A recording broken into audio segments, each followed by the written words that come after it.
Patrick Radden Keefe, Empire of Pain, The Secret History of the Sackler Dynasty.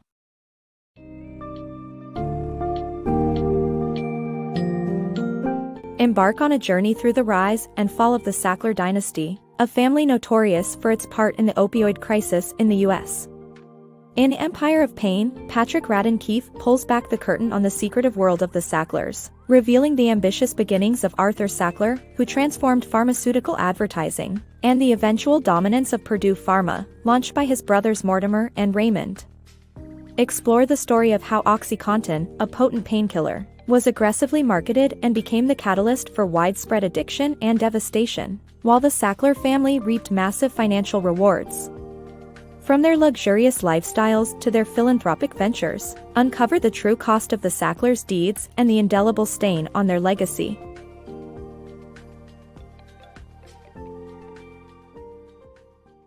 The Sackler brothers' empire. Growing up during the Great Depression, Arthur Sackler was known for his hustling mentality. He dabbled in various jobs, eventually enrolling in medical school at NYU and working multiple side gigs simultaneously. After medical school, Arthur joined the medical advertising agency, William McAdams, where he revolutionized the pharmaceutical advertising industry. His monumental success came from leading the advertising campaign for Valium, making it America's most prescribed drug for years. Arthur's younger brothers, Mortimer and Raymond, also became doctors, and together they explored alternative drug treatment options at a psychiatric hospital. In 1952, Arthur purchased a small pharmaceutical company called Purdue Frederick for his brothers, paving the way for the future of their powerful empire. The Sackler brothers' journey. Purdue Frederick, owned by the Sackler brothers, revolved around unglamorous products like laxatives and ear-wax removers, but by the 1960s, the company was thriving. The brothers led different lives and pursued diverse interests. Mortimer focused on expanding the business in Europe, Raymond concentrated on maintaining family-centric American operations, and Arthur managed a complex advertising empire intertwining pharmaceutical companies. Their collective efforts resulted in the development of OxyContin, a revolutionary time-release morphine pill that changed pain management for cancer patients. From humble beginnings with laxatives and ear-wax removers, Purdue Frederick, owned by the Sackler brothers, Arthur, Mortimer, and Raymond, blossomed into a successful business by the mid-1960s. Though the trio shared equal stakes in the company, each pursued different paths. Arthur, the eldest, remained busy running his advertising agency, leaving the reins of Purdue Frederick to Mortimer and Raymond. The former, fascinated by Europe and its prospective business opportunities, would jet off frequently in search of expansion opportunities. Mortimer had a penchant for luxury and led a lavish lifestyle. Meanwhile, his brother Raymond was the peacemaker, preferring a quiet life near the family business in Connecticut with his wife and 2 children. Arthur's advertising agency counted Purdue Frederick as a client, but he also held shares in a competing pharmaceutical firm, strategic ownership that would come to light later. His diverse ventures were all strategically integrated, with a medical newspaper featuring ads from his own agency and a research institute producing studies on the efficacy of drugs. The collective efforts of the Sacklers ultimately led Purdue Frederick to acquire a British company that developed a time-release morphine pill. Initially, doctors were hesitant to prescribe addictive opiates except for terminal illnesses. However, this new time-release pill allowed cancer patients to manage their pain from the comfort of home instead of requiring frequent hospital visits.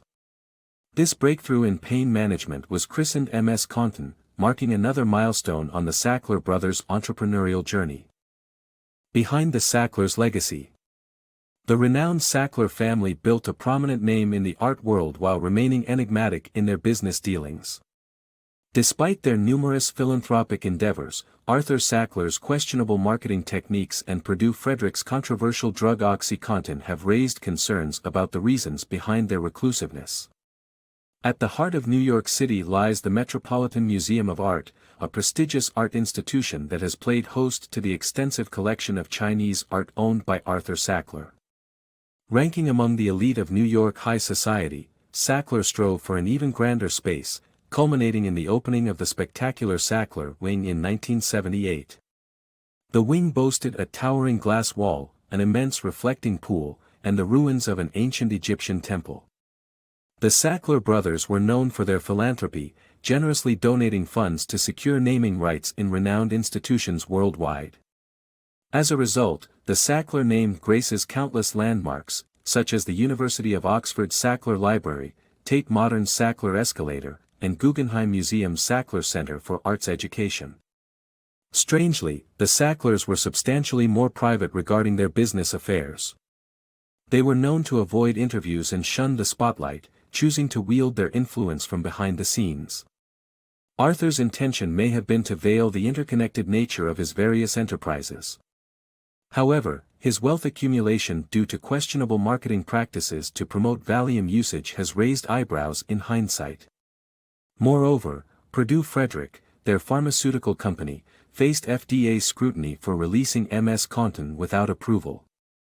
The company's lawyer, Howard Udall, contended that FDA approval was unnecessary, citing that the active ingredient, morphine, was not a new substance. Although the Sacklers' motivations for maintaining secrecy in their business dealings remain uncertain, their reclusive behavior gained significance with the emergence of their powerful painkiller, OxyContin, and the controversies that followed. The Sacklers and OxyContin origins. After Arthur Sackler's death, the Sackler family split into two factions over the Purdue Frederick Company, later becoming Purdue Pharma. Amidst intense family rivalries, Purdue Pharma focused on creating a successor to their morphine-based OxyContin. The idea of applying the time-release coating of OxyContin to oxycodone emerged, and Richard Sackler, much like his uncle Arthur, became fanatically devoted to the development of what would become OxyContin. Facing skepticism from physicians about opioids, Purdue aimed to transform the perception of pain management in order to tap into a broader and more profitable market. As the Sackler family struggled to manage the estate after Arthur's death in 1987, disagreements and disputes tore the once-close siblings' families apart. The Mortimer side and the Raymond side sat on opposite ends of the Purdue Frederick boardroom, often clashing in heated discussions and even physical altercations. By 1990, the second generation of Sacklers joined the board and established Purdue Pharma. While Mortimer's daughters, Eileen and Kathy, represented one side, Raymond's sons Richard and Jonathan formed the other. The company found success with their morphine-based OxyContin, but they knew this prosperous period had an expiration date. As patents lapsed, generic drug manufacturers would swoop in and dismantle their monopoly. The solution came in the form of oxycodone, believed to be conceived by either Kathy or Richard. Richard, sharing many similarities with his uncle Arthur, took the reins, pushing the development of the new drug that would soon become OxyContin. However, there was more than scientific breakthroughs to consider. Physicians remained wary of opioids, especially with oxycodone being about twice as potent as morphine. Purdue Pharma needed a paradigm shift that would facilitate their entry into the general pain relief market. In a confidential memo in 1994, the company introduced a secret plan to promote OxyContin for usage beyond treating cancer pain, setting the stage for an ambitious and far-reaching marketing campaign with unforeseen consequences. Cozy connections and opioid marketing. Purdue Pharma bypassed the FDA by forming a close relationship with Curtiss Wright, who was responsible for approving pain medications. Once OxyContin was approved, Purdue trained its sales representatives to convince doctors about the benefits and safety of the drug while minimizing its risks. They downplayed OxyContin's addictive nature, repeated false statistics, and promoted it as suitable for various types of pain. Additionally, Purdue funded and influenced advocacy groups to push their agenda, resulting in billions of dollars in revenue. Purdue Pharma targeted Curtiss Wright, who oversaw pain medication approvals at the FDA, to gain the green light for OxyContin. Purdue had already managed to bypass the regulator with the release of OxyContin, and now they aimed to do the same for their new drug. Over several months, Purdue built a close relationship with Wright, and after the rapid approval of OxyContin, he joined Purdue Pharma with a $400,000 annual salary. Next, Purdue devised a strategy around its extensive network of sales representatives. They trained these reps to address any concerns doctors had regarding opioid prescription. The focus was on OxyContin's time-release coating, claiming that its 12-hour release of the active ingredient reduces the chances of addiction due to the slow and steady high. Purdue's sales reps also repeated a misleading statistic stating that less than 1% of opioid users become addicted. This figure was not based on peer-reviewed research, but on a brief letter published in a medical journal. Purdue never investigated OxyContin's addictive potential themselves. Sales reps promoted OxyContin as the ultimate painkiller, suitable for both short-term and long-term pain, whether moderate or severe. They backed their claims by pointing to the FDA-approved label, which stated, "Delayed absorption is believed to reduce the abuse liability of the drug." Furthermore, Purdue funded and influenced groups like the American Pain Foundation and the Pain Care Forum. Although they appeared to be independent organizations seeking pain management reforms, they were actually lobbying on behalf of Big Pharma. Ultimately, this intricate marketing strategy enabled Purdue to make $35 billion from OxyContin, with annual sales reaching $1 billion by the year 2000. Purdue's OxyContin deception unmasked. In the late 1990s and early 2000s, an opioid crisis was brewing across several states in the U.S., with OxyContin, a painkiller by pharmaceutical company Purdue, at its heart. Despite being aware of the risks, Purdue covered up the widespread abuse and addiction surrounding OxyContin. The company even invented the term pseudo-addiction to convince doctors that reported addiction issues were merely pain returning and recommended higher dosages. Eventually, Purdue faced a criminal investigation led by U.S. Attorney John Brownlee and, after years of investigation, made a guilty plea bargain in 2007, paying a $600 million fine and sealing the evidence. No Sackler family member faced charges, and the consequences were minimal for a company profiting billions annually. Maine faced an opioid crisis in 2000. The catalyst was OxyContin, a powerful medication produced by Purdue. Despite the company's lawyer asserting they were unaware of the drug's widespread abuse, internal records reveal a different story. As early as 1997, sales representatives already documented abuse concerns. Purdue was informed of OxyContin's potential for misuse, as users in chat rooms discussed methods to bypass the drug's time-release feature. Martha West, a legal secretary, shared these findings with Purdue management, including several members of the Sackler family. Instead of addressing the problem, Purdue invented a term called pseudo-addiction, attributing patients' addiction issues to returning pain and encouraging doctors to prescribe higher dosages. Purdue insisted the issue was the drug's illegal users, not the drug itself. The opioid crisis brought Purdue to the attention of U.S. Attorney John Brownlee, and a criminal investigation began, with Brownlee's team examining millions of internal documents. In 2007, Purdue made a guilty plea to avoid a public trial, paying a $600 million fine and sealing the case's evidence. No Sackler family members faced charges, and 3 jailed executives escaped felony convictions. This outcome was a mere slap on the wrist for a company generating massive yearly revenues. The Sackler scandal unraveled. On an unforgettable night, the Guggenheim Museum witnessed a protest that sparked an unstoppable public movement against the Sackler name. The opioid crisis had led many U.S. states to sue Purdue Pharma, followed by a tsunami of litigation. The company's new OxyContin formula didn't resolve the issue, making people turn to stronger opioids.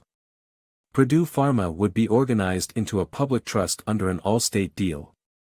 Although the Sackler family would retain their billions, their reputation was forever tainted. An out-of-the-ordinary scene unfolded at the Guggenheim Museum one evening when papers suddenly showered down from the top floor, and banners reading, "Shame on Sackler," unfurled. This marked the start of an unprecedented call for institutions to disassociate from the infamous Sackler name, initiated by renowned photographer Nan Goldin. By 2019, Purdue Pharma had become the target of lawsuits from almost every state in the U.S. due to the opioid crisis. The Sackler family members themselves were named in 14 separate lawsuits, with countless others filed by counties, cities, and hospitals, drowning the company in legal battles. Purdue Pharma then released a new OxyContin formula that couldn't be crushed. The change, however, came only after the original patent had expired. The new formula had no impact on the opioid crisis, as those struggling with addiction pivoted to more destructive opioids like heroin and fentanyl. Facing insurmountable legal pressure, Purdue reached a settlement with the states. The company would declare bankruptcy, transforming into a public trust. The Sacklers would contribute $3 billion from selling their international firm Mundipharma, along with another $1.5 billion if the sale hit a certain threshold. Yet, the family would not admit any wrongdoing, and no charges were brought against them. Though the states had hoped for more, the deal was the best possible outcome. The Sacklers had been draining assets from Purdue Pharma and hiding them offshore since 2007, leaving the company essentially worthless. While the Sacklers kept their fortunes, the family name would remain a symbol of disgrace.